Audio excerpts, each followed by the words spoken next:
In this video, I'm going to show you how you can easily share TikTok video to your Facebook story. Be sure to watch the video to the very end so you don't make any mistakes, and of course do not forget to like this video and subscribe to my channel. Thanks guys. So let's get started, and first off, open up TikTok app, and once you find a video that you want to share, just hit at that share icon and then just select Facebook. You will be taken to Facebook app where it allows us to create a post with that video.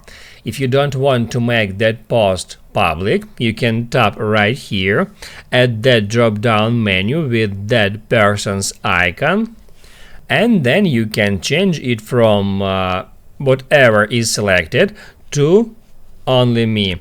Just hit at see all, then select only me, then hit at done, and after that hit at post.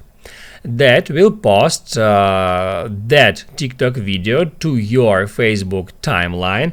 Now we can hop out TikTok and open up Facebook app.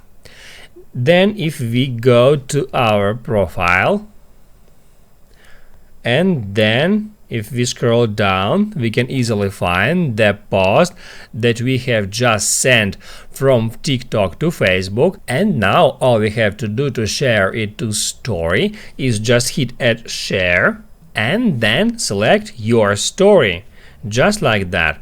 That will open up a story creator, and then we can move it around, we can place it wherever we want, and then also we can use all that tools to edit that story. Once you've done with that, just hit at share. Now you can write down in the comments below if you have any questions about that tutorial, hit the like button if you liked that video, and I see you in the next one.